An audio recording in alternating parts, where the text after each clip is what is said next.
Cumprimentando a gestão do Dr. Éder Fabrílio Rosa e doutora Simone Costa Meister pelas importantes ações inovadoras à frente da OAB Maringá, a Comissão de Direito Securitário manifesta sua satisfação em apresentar hoje o segundo de uma longa série de podcasts sobre relevantes matérias de interesse jurídico.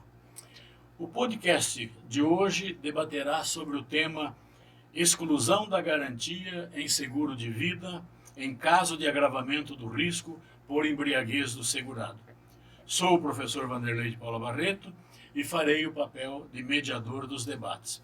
O advogado Dr. José Ramil Poppe Júnior defenderá a tese contrária à exclusão da garantia, enquanto o advogado Dr. Adriel Borges Simone defenderá a tese em prol da exclusão.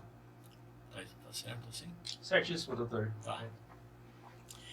Contaremos ainda com a presença do Dr. Euflai Miranda, digníssimo vice-presidente desta Comissão de Direito Securitário, e da doutora Larissa Agostinho Tebinca, que secretariará os trabalhos.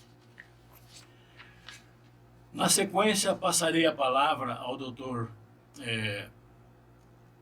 Adriel, para a apresentação do seu primeiro argumento contrário à exclusão, e em seguida, para o doutor Adriel expor o seu primeiro argumento a favor da exclusão, e assim sucessivamente com os argumentos subsequentes até o encerramento do podcast. Indago, portanto, ao Dr. Adriel, qual é a posição das autoridades securitárias, da SUSEP, por exemplo, sobre o assunto da exclusão da garantia em caso de segurado embriagado? Com a palavra, doutor Adriel, por gentileza. Boa tarde, doutor Ramil. Boa tarde a todos aqueles que nos ouvem, os nossos colegas advogados aqui da OAB Maringá, e todos aqueles que hão de nos ouvir depois, e afinal esse podcast vai ficar gravado. Agradeço pela oportunidade, doutor Vanderlei, de a gente estar trazendo esse debate aqui. Espero que ele seja frutífero. E a respeito da sua indagação, doutor Vanderlei, veja só. Existe um princípio basilar no direito contratual, que é o princípio da autonomia privada, ou seja, as partes elas têm liberdade de estipular as cláusulas que vão reger o negócio jurídico, que vão criar ou extinguir as obrigações jurídicas no contrato, ok? Todavia, nós sabemos que essa autonomia não é uma autonomia infinita. Trata-se de uma autonomia mitigada, limitada. São direitos limitados. E no contrato de seguro isso não é diferente. Ao contrário, é muito evidente essa limitação da liberdade contratual. Sobretudo quando nós consideramos a estrutura do mercado securitário no Brasil, a estrutura governamental. Veja, existe o Sistema Nacional de Seguros Privados, no qual consta ali o Conselho Nacional de Seguros Privados, o CNSP, a SUSEP, Superintendência de Seguros Privados, as resseguradoras, os corretores de seguro, certo? E a Superintendência de Seguros Privados é o órgão vinculado ao Ministério da Fazenda, Dr. Ramil, que ele está obrigado a executar as políticas traçadas pelo Conselho Nacional de Seguros Privados. E dentro da sua competência, Dr. Vanderlei, a SUSEP ela estabeleceu a Circular 07 de 2007, recomendando às companhias seguradoras desde o início que excluíssem de suas condições gerais nos seguros de pessoas, retirassem dos riscos excluídos ali o pagamento das indenizações quando verificada a embriaguez do segurado. Ou seja, recomendou-se às companhias seguradoras, a SUSEP recomendou, por meio dessa circular, que retirasse como um risco excluído, né, o pagamento dessa indenização quando se verificasse a embriaguez do segurado. Então, essa circular ela está em vigência, e ainda que ela tenha sido editada aí no ano de 2007, não há razão para não segui-la. Muito obrigado, muito boa sua resposta. Eu passo a palavra ao Dr. Poppe para contra-argumentar. Bom, muito boa tarde a todos. Minha resposta à pergunta realizada, o que a gente pode verificar? Que essa circular ela foi imprimida em 2007, ou seja, tínhamos 5 anos de vigência do Código Civil de 2002. Né? De modo que a jurisprudência a respeito do assunto ela era muito incipiente, né?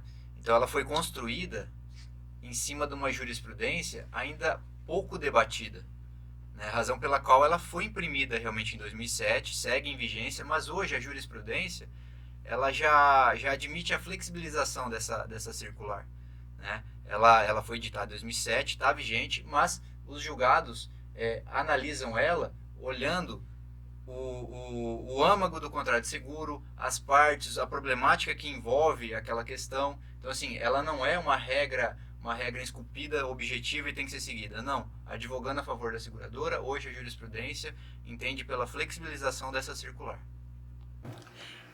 Eu complementaria apenas, né, reforçando a resposta do Dr. Popp, no sentido de que a própria circular da SUSEP já ressalvava a licitude dessas cláusulas nos contratos de seguros de danos, né?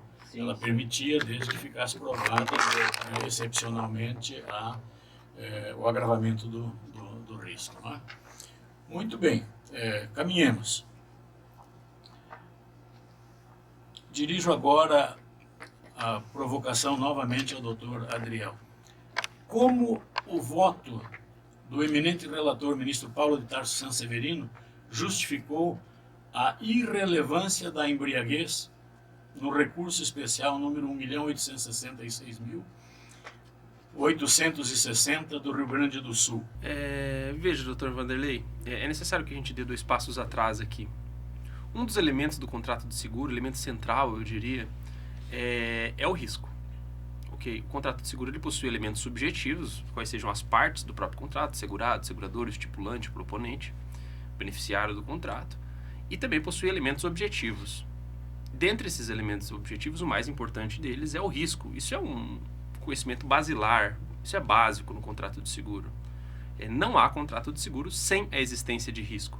Especificamente a respeito desse julgado, o argumento me parece bastante lógico na medida em que o ministro ele explica que no seguro de pessoas existe o pagamento da indenização, inclusive quando diante de um suicídio. Ora, se o segurado pode se suicidar e os seus beneficiários receberem essa indenização securitária, com maior razão também não deveria ser excluído o pagamento da indenização securitária ante uma situação de embriaguez. Então é um argumento bastante lógico, acho que faz bastante sentido. Muito bem. Doutor Popp, tem? Advogando em favor da seguradora, existe a observação seguinte. O Código Civil estabelece no artigo 768, tá, o seguinte, que o segurado perderá o direito à garantia se agravar intencionalmente o risco. Tá? Dá a entender que o ministro relator ele deixou de lado a aplicação desse artigo. Tá? Veja que o Código Civil ele estabeleceu do artigo 757 ao artigo 802 a discussão sobre o contrato de seguro, né? E o Código Civil ele é dividido em livro, título, capítulo e seção. Quando ele fala do contrato de seguro, ele divide lá em 3 seções: disposições gerais, seguro de dano e seguro de pessoa. Tá? O artigo 768, que eu acabei de ler, ele está disposto nas disposições gerais, ou seja, via de regra, ele deveria ser aplicado tanto ao seguro de dano quanto ao seguro de pessoa. Todavia, no julgado aqui, da minha análise, o eminente relator, o ministro, deixou de aplicar esse artigo 768, né, no caso em concreto, né, de modo que deveria também ser aplicado para o seguro de pessoa. Muito bem, é muito bem-vindo a uma interpretação sistemática, né, do nosso diploma civil, não é, doutor Popp? Ao doutor Popp, ao doutor Adriel agora, né? Qual é a importância ou a desimportância da investigação da má-fé do segurado no seguro de vida? Doutor, mais uma vez eu sugiro que a gente dê alguns passos atrás aqui para que eu possa explicar de forma um pouco mais satisfatória essa pergunta. Veja, todo contrato, toda modalidade contratual, ela possui obrigações principais e também obrigações anexas. Especificamente no contrato de seguro, a obrigação principal do segurado é o pagamento do prêmio, ou seja, a contraprestação que o segurado dá à obrigação principal da companhia seguradora, que por sua vez é a oferta de uma garantia, que nada mais é do que a promessa que, se verificado o evento futuro incerto, haverá o pagamento de uma indenização securitária. Claro, se esse risco estiver coberto na pólice e dentro dos limites máximos de indenização de cada cobertura. Portanto, essas são as obrigações principais de cada parte no contrato de seguro. De um lado, o segurado paga o prêmio, do outro, a companhia seguradora oferta uma garantia. Todavia, existem também as obrigações anexas do contrato. Essas obrigações elas vêm ladeando a obrigação principal, vêm de forma paralela e querem conduzir o contrato, por óbvio, ao adimplemento, ao cumprimento. Os contratos eles nascem para ser cumpridos, não para serem descumpridos, né, inadimplidos. E veja, a obrigação anexa, as várias obrigações anexas que permeiam aqui o contrato de seguro, entre elas a gente pode citar, por exemplo, o dever de informação das partes. Dever de informação desses que não está adstrito apenas ao segurado, mas também à companhia seguradora. E nessa questão da boa-fé ou da má-fé no contrato de seguro, me parece, no seguro de pessoas especificamente, que é o objeto da nossa discussão, me parece que seja mais importante contemplar essa boa-fé no momento pré-contratual, ou seja, cabe ao segurado fornecer informações verídicas, declarar de forma exata aquele risco que ele está submetendo à companhia seguradora para que ela possa calcular adequadamente o prêmio. Nós sabemos que o prêmio do seguro ele é proporcional ao valor do risco, quer dizer, quanto maior o risco que a companhia se obriga a garantir, maior o valor do prêmio. Portanto, cabe ao segurado exprimir, declarar de forma exata aquele risco que ele está submetendo à companhia seguradora no momento do questionário de avaliação do risco. O que não significa, por óbvio, que a boa-fé ela não deva ser encarada no momento durante o contrato ou pós-contratualmente. Todavia, me parece que de forma principal, aqui, de forma essencial, a boa-fé deva ser encarada no contrato de seguro no momento pré-contratual. Muito bem. Dr. Pop? Bom, a investigação da má-fé, da boa-fé do segurado, ela é imprescindível, ela é muito importante. Né? E veja, estamos aqui discutindo o RESP 1999624. Tá? Nesse julgamento, nesse RESP, o ministro, ao meu ver, ele analisou única e exclusivamente a má-fé na fase pré-contratual. Todavia, a boa-fé, a má-fé, ela deve ser analisada na fase pré-contratual, na consecução do contrato e também na fase pós-contratual, né? Sob o mesmo peso e mesma medida. Né? Veja que temos o artigo 422, o artigo 765, que trazem, né, de maneira muito clara a necessidade, a importância da análise da boa-fé nos contratos. Né? Então, advogando aí em favor da seguradora, é um outro ponto que pesa realmente, né? Que o ministro não analisou com a mesma veemência a boa-fé que ele analisou na fase pré-contratual, não analisou na fase da consecução do contrato e na fase pós-contratual. Excelente. Inclusive, só a guisa de complementação, é da tradição da doutrina e da jurisprudência, até da legislação do Código de 1916, né, o conceito da uberrima fides, né? Ou seja, segurador e segurado são obrigados a observar antes, durante e depois da contratação, não é? A mais estrita boa-fé, né? É uma boa-fé diferente, é uma boa-fé qualificada, é uma boa-fé mais rigorosa do que a boa-fé dos demais. Excelente, eu acho que agora o doutor Adriel tem direito a uma réplica, né? Porque nós trouxemos, né, novos argumentos, né? Fique à vontade. Claro, doutor. Eu te agradeço pela sua bondade aqui de mediar esse debate. Olha, eu acho que a razão do que o Dr. Ramil ele fala, de fato, a boa-fé, como eu disse, sobretudo considerando esses artigos de lei que o doutor citou, artigo 422, artigo 765, a boa-fé ela deve ser cumprida, tanto no momento pré-contratual quanto na execução do contrato. Mas eu reafirmo minha posição aqui de que ela é essencial, ou seja, ela é fundamental no momento pré-contratual. Declarações verídicas para que a companhia ela possa calcular adequadamente o prêmio. O que não significa, por óbvio, que no momento da regulação de sinistro, as circunstâncias que envolvem o sinistro especificamente falando, que ela não deva ser considerada.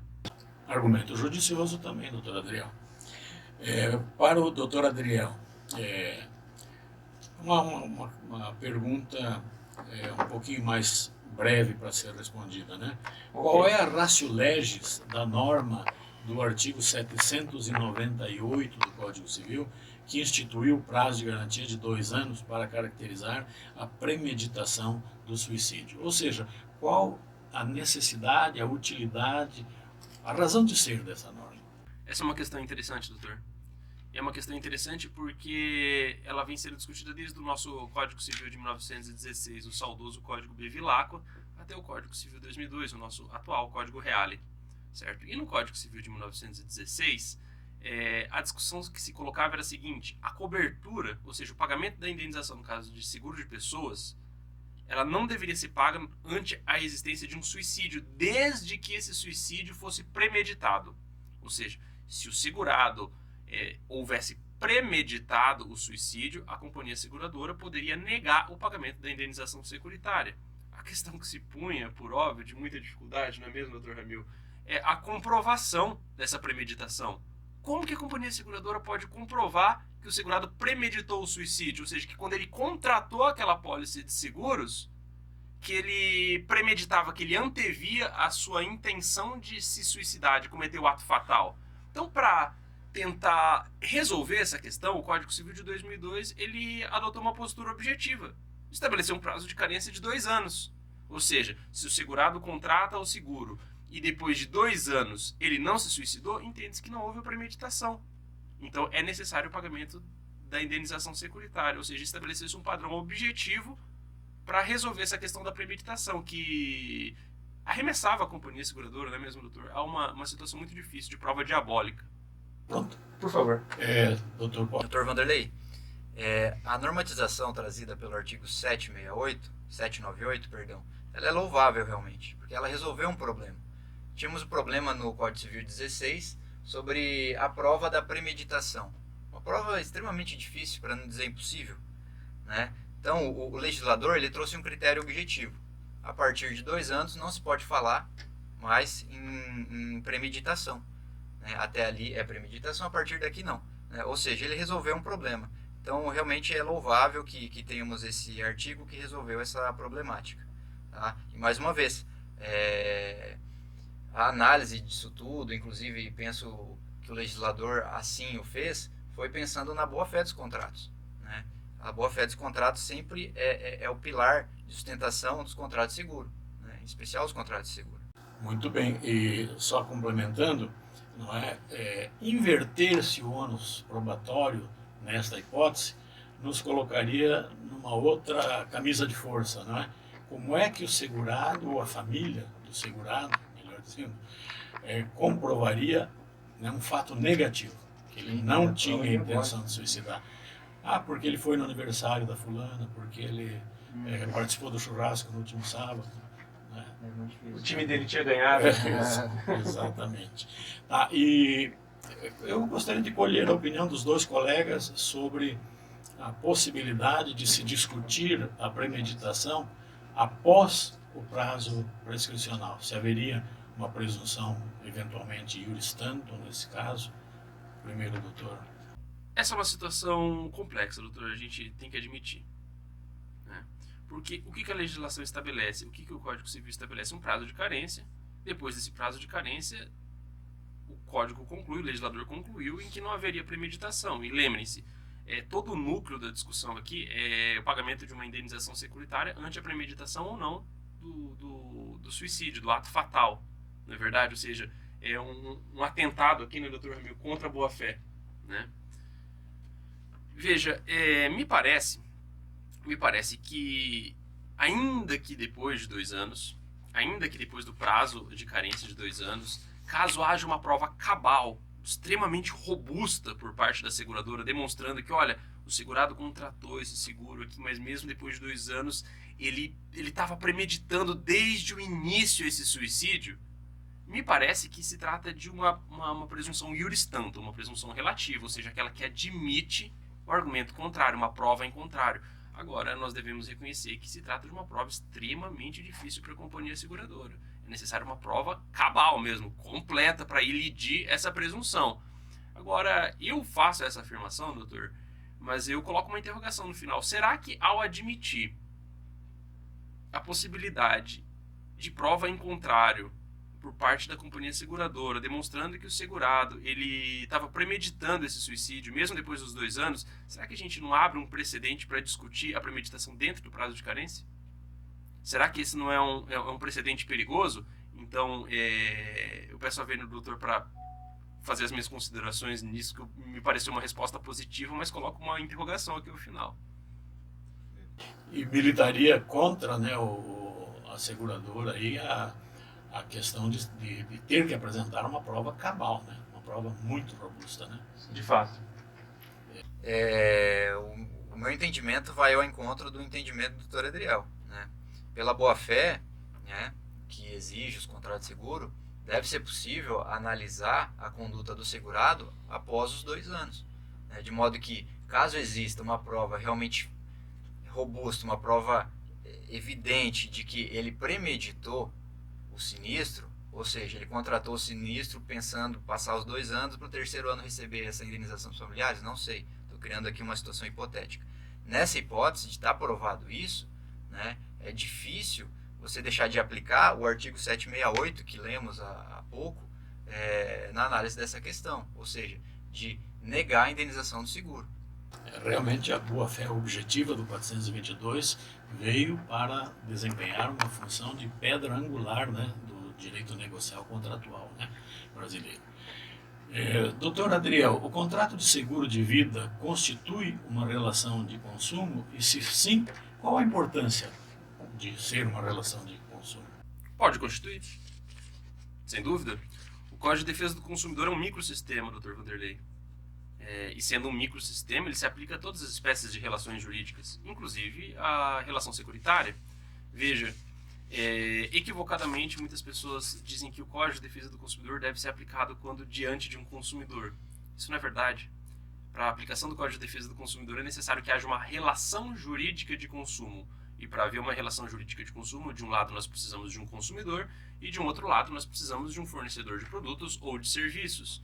Nós sabemos, pela leitura do Código de Defesa do Consumidor, que os serviços de natureza securitária se enquadram perfeitamente dentro dessa modalidade.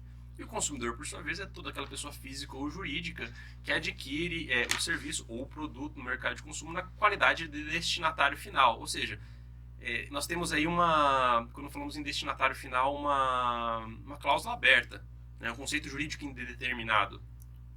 Porque o que é o destinatário final? Então, existe uma evolução da jurisprudência, primeiro por meio da teoria maximalista, que entendia que o consumidor final, né, esse destinatário final, seria aquele que retirava o produto do mercado de consumo.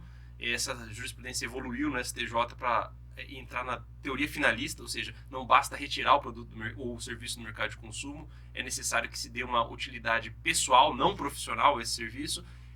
Todavia, essa jurisprudência, mais uma vez, foi alterada para mitigar, para se temperar, né, Dr. Ramil, essa qualidade de destinatário final, ou seja, ainda que o consumidor ele não dê destinação pessoal, mas sim profissional a esse serviço ou esse produto que é retirado do mercado de consumo, se ficar comprovada ali a vulnerabilidade do consumidor, é aplicado sim o Código de Defesa do Consumidor. Isso não é diferente na relação jurídico-securitária. Não é diferente, portanto, o Código de Defesa do Consumidor pode vir a ser aplicado à relação securitária sim. Penso da mesma maneira que o Dr. Adriel, né? Inclusive, o Código de Defesa do Consumidor, ele expressamente prevê a aplicação do Código de Defesa do Consumidor aos contratos de seguro. Então, isso é inquestionável. Agora, pensamos o seguinte, uma empresa que contrata um contrato de seguro, né, ela é consumidora, destinatária final desse contrato, né? Existe, então, a teoria finalista mitigada, que diz o seguinte, embora ela não seja a destinatária final direta desse produto, desse serviço contratado, né, pela razão dela ter a vulnerabilidade técnica, econômica, enfim, ela pode ser admitida como consumidora desse serviço. Isso é bem pacífico na nossa jurisprudência. Então, respondendo de maneira bem objetiva, sim, é aplicável aos contratos de seguro o Código de Defesa do Consumidor. Mais das vezes existe uma hipossuficiência, pelo menos técnica, né, por parte do segurado. Ainda que o segurado seja de uma classe média alta, não é assim, favorecido, mas não necessariamente ele é conhecedor, não é, das minúcias da contratação securitária, né? Sim, vamos imaginar, doutor, se me permite, doutor Adriel. Uma senhora tem uma loja pequena que vende coxinha. E ela contrata o seguro para a loja dela, né? A hipossuficiência dela aqui, técnica e tudo mais, ela é bem visível. Nesse caso, não dá para dizer, você não é destinatário final do serviço, então você não tem a aplicação do CDC, né? Nesse caso, é possível se aplicar o CDC nela justamente por essa hipossuficiência técnica, né? Nesse sentido que eu digo. Muito bem, doutor Sim, essa questão da devolução da jurisprudência do STJ, né, teoria finalista para a teoria finalista mitigada, que aí vem sendo aplicada justamente nos últimos julgados no STJ. Agora, veja só, doutor, o senhor falou de hipossuficiência informacional. Eu acho que o senhor está muito correto quando diz isso, porque o contrato de seguro é que são um dos contratos menos conhecidos, inclusive pelos juristas. Não raro nós vemos sentenças confundindo indenização com prêmio. Acórdãos, doutor. E não por acaso Agostinho Alvim é um dos precursores aí do contrato de seguro, daquelas obras mais do que necessárias para o estudo dessa modalidade contratual. Ele começa falando no livro dele assim: o seguro, este ilustre desconhecido. Então eu acho que é muito comum esse desconhecimento a respeito do seguro. Ele é muito técnico, né? E é um contrato no qual está muito presente, muito visível o dirigismo contratual, né? O Estado, né, através das agências reguladoras e organizações, né, SUSEP, Superintendência, Conselho, né, de Seguros e tal, atua, né, muito ativamente para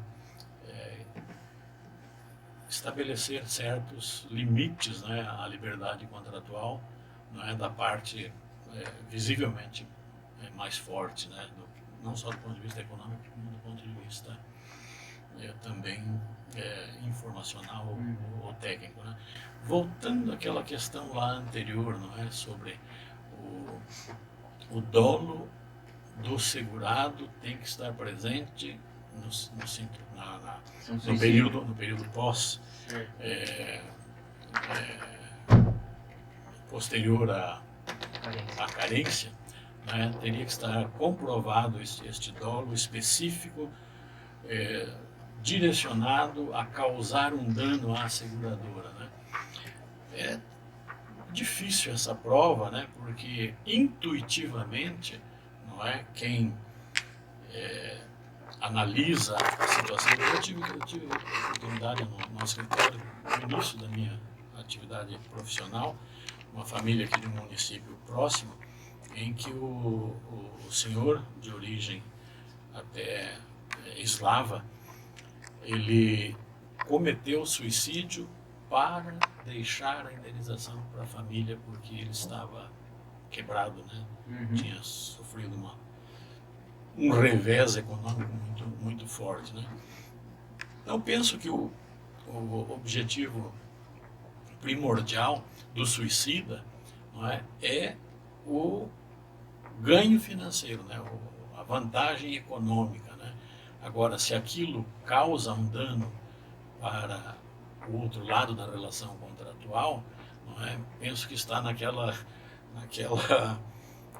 raciocínio do dolo indireto, né? Se causou, causou, né? Mas não é difícil de comprovar um dolo direto, né, do segurado com o suicídio, além de a família receber a indenização, ele perpetrar e imputar à companhia seguradora um prejuízo, né?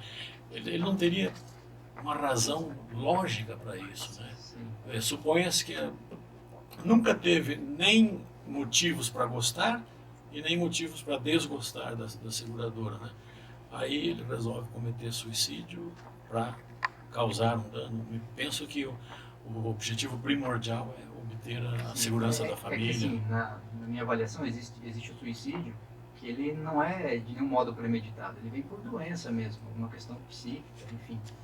E nesse caso, né, passados 2 anos, a seguradora deve pagar. Mas se eventualmente ficar provado que o fulano queria se suicidar no intuito de pegar, oferir rendimento ali, dinheiro para a família, aí sim, por exemplo, numa conversa de WhatsApp, ele fala alguma coisa nesse sentido, a seguradora tem acesso, mostra no processo e é difícil. Não, aí né? Sim, mas daí até o juiz dizer assim, vamos agravar ainda mais o ônus probandi, não é, da seguradora, e vamos exigir que a seguradora prove a intenção de causar prejuízo à seguradora.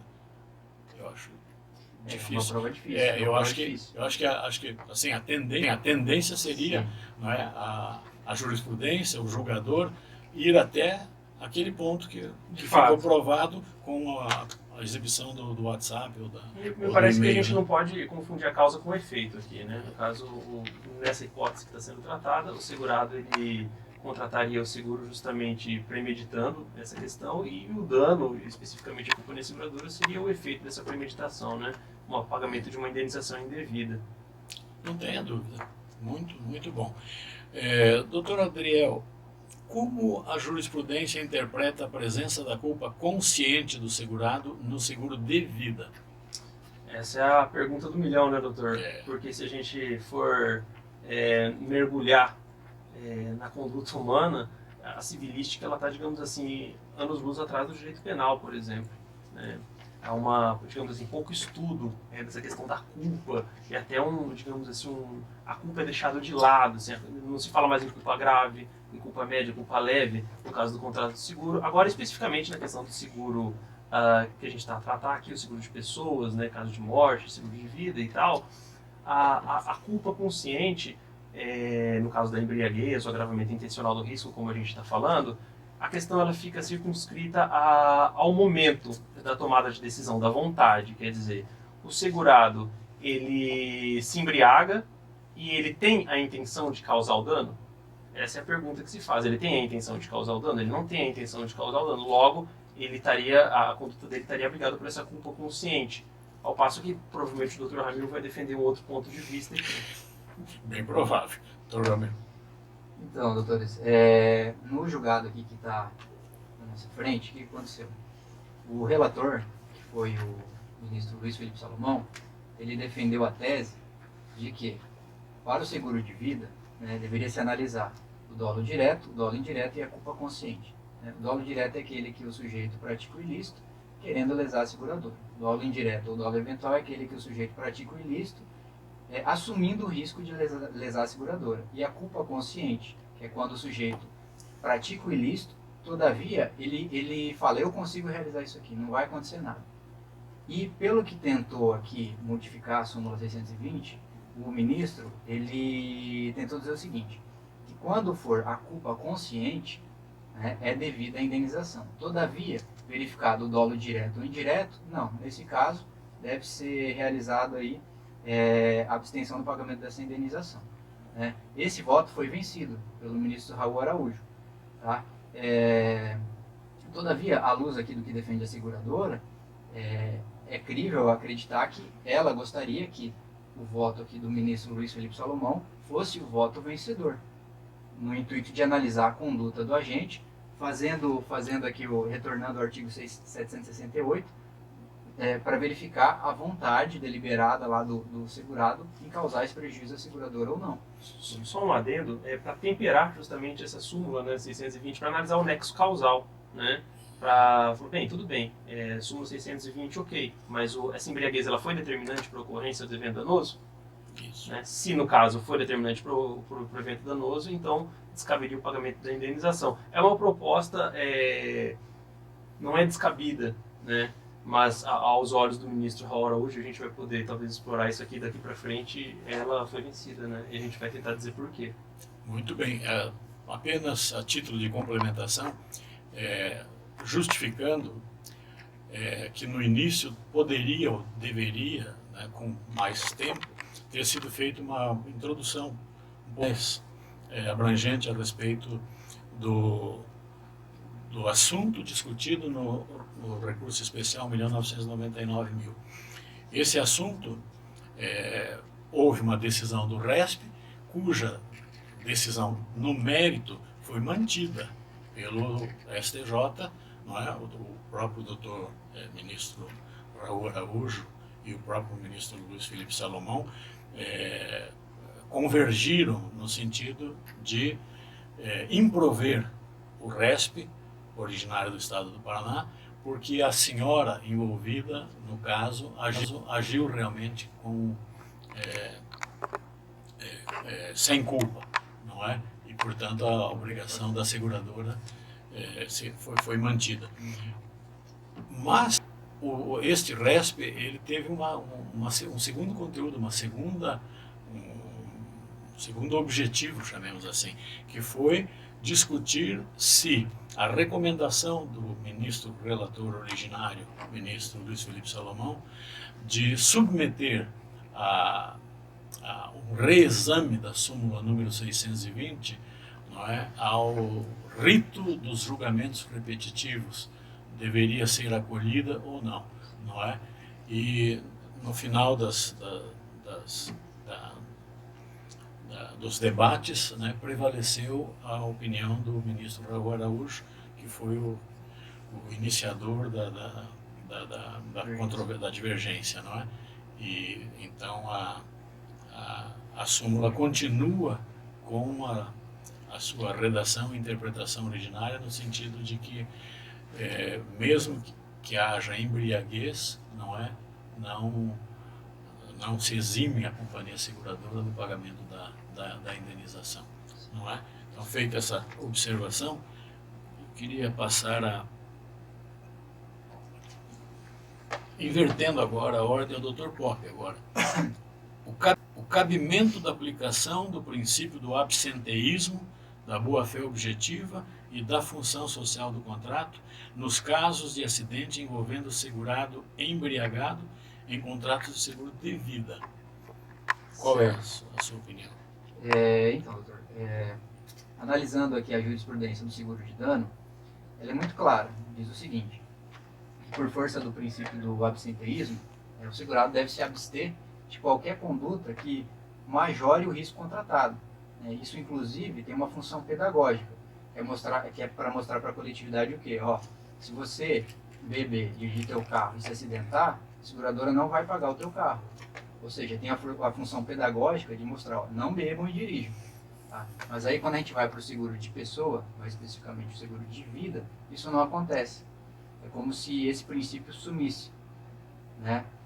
Isso causa uma estranheza realmente, né? E assim como a boa-fé, né? No seguro de dano, a boa-fé ela deve ser mantida durante todo o contrato, de modo que, não observados os deveres anexos lá da boa-fé, é negado, exato, é negado o pagamento da indenização. Aí quando a gente vai para o seguro de pessoa, o seguro de vida, isso some de novo. Então assim, causa uma estranheza realmente. Eu acho que assim, falta do operador do direito, mais especificamente os julgadores, abordarem com mais profundidade essa questão, né? Porque, ao meu ver, é estranho ver que no seguro de dano está lá esses dois fundamentos, só que no seguro de pessoa isso some, né? Então, realmente, é algo que precisa ser melhor dirimido aí nos tribunais. Muito bem, doutor Adriel. Eu vou pedir a Vênia aqui para discordar do Dr. Ramil nesse caso de uma forma um pouco mais acentuosa. Eu acho que o princípio não some. O princípio não some, é o princípio de se abster de condutas que venham a majorar o risco. A questão é que o segurado ele precisa viver, né? E como bem falado aqui pelo ministro Raul Araújo, citando inclusive Guimarães Rosa, né? Viver é perigoso. Nós vivemos numa sociedade de risco, né? E os riscos eles estão presentes em toda atividade humana, desde a atividade industrial, você atravessa a rua, está correndo risco. Eu acho que se a gente elastecer a ideia do agravamento intencional do risco, baseado aqui nessa ideia da embriaguez, transportando para o caso que a gente está estudando, elastecer isso é praticamente esvaziar o conteúdo do contrato de seguro de pessoas, que é justamente se precaver contra um evento futuro incerto, que é a morte. Então, assim, de abstenção em abstenção deixa de se viver, né? Deixando-se de viver, deixa de se contratar. Então, o contrato ele perde totalmente seu objeto, né? Eu acho que é evidente, numa interpretação teleológica, né, finalística da questão, que as condutas imorais, as condutas inadequadas, elas devem ser punidas com a perda da indenização. Elas devem ser punidas, mas isso fica muito mais evidente quando a gente coloca em plano, de um lado, o seguro de dano, do outro lado, o seguro de pessoas. Porque se de um lado a gente tem um bem jurídico que está sendo tutelado, que é o patrimônio, do outro a gente tem a própria vida. Então, se você atentar contra o contrato, por primeiro, é atentar contra a própria vida. Então, parece que é uma premissa contraditória. Muito bem, gostaria de complementar? Então, eu reiterando aqui o que eu disse, eu acho que isso tem que ser discutido de uma maneira mais aprofundada nos tribunais para se chegar num denominador comum, né? Minha opinião pessoal vai ao encontro da tua opinião pessoal, né? Mas assim, essa é uma questão que causa certa estranheza, até para o operador de direito. Ele pega, poxa, mas aqui está assim e lá está assado, e ninguém fala nada sobre isso. Então é nesse sentido que eu acho que deveria se discutir mais para chegar a uma resposta mais concreta do porquê que isso não se aplica desse lado e se aplica desse, para então realmente dar a segurança jurídica que a gente espera do Poder. Realmente, o diálogo sempre constrói, não é? Duas observações para complementar. Sobre aquele aspecto pedagógico que o Dr. Pop mencionou, não é? Notem que a própria franquia no contrato de seguro, ela foi introduzida não com outro objetivo, senão exatamente esse, não é, de chamar a atenção para a pessoa, não é, de que a relação contratual ali exige uma colaboração mútua de ambas as partes, porque a inocorrência de sinistros é benéfica para ambas as partes. Ao contrário, a ocorrência de sinistros é prejudicial para ambas as partes, não é? E finalmente, nesse último tópico debatido, a questão do esvaziamento, né, do contrato de seguro de vida, não é? Ao se adotar a exclusão da responsabilidade em caso de embriaguez,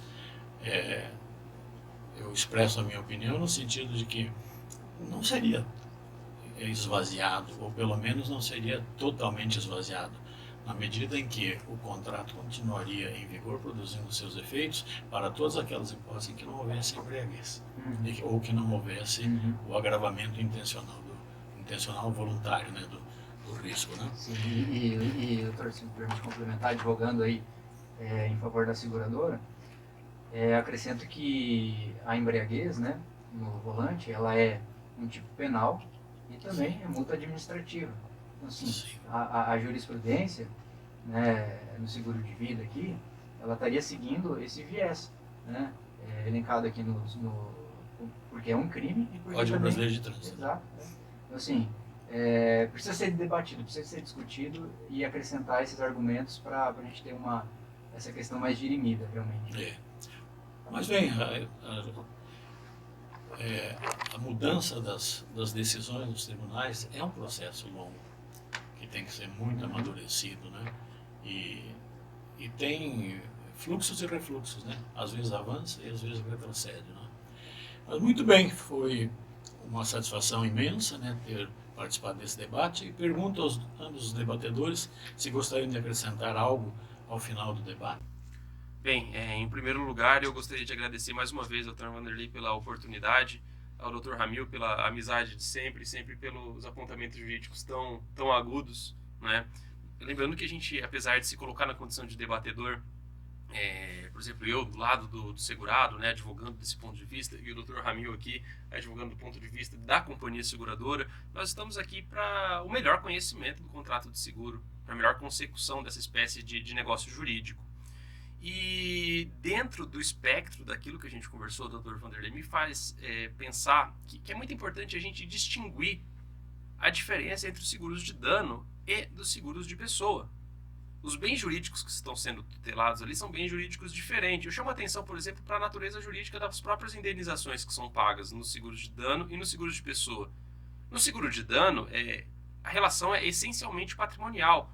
A natureza jurídica da indenização no seguro de dano é ressarcitória, ou seja, tanto seja possível, nós temos a intenção, por meio dessa espécie de contrato, o seguro de dano, de retornar o segurado ao status quo, a indenização, de devolver aquele patrimônio que lhe foi retirado por conta do sinistro. E no seguro de pessoas é diferente, trata-se de uma indenização que tem natureza compensatória. A natureza jurídica dela é claramente compensatória. Tanto é que o valor ali das apólices, eles são livremente estipulados pelo segurado, diferente do seguro de dano, onde o valor das apólices não pode passar do valor do bem segurado. Então, feita essa análise da diferença da natureza jurídica das indenizações que são pagas aí no seguro de dano e no seguro de pessoas, me parece que dentro do espectro aí do princípio da igualdade material, que a gente deva sim fazer algumas diferenças, sobretudo no que diz respeito aqui ao agravamento intencional do risco, e a aplicação de forma equânime para essas duas espécies de seguros. Então, feitas essas colocações, eu gostaria mais uma vez de agradecer e finalizar aqui as minhas contribuições.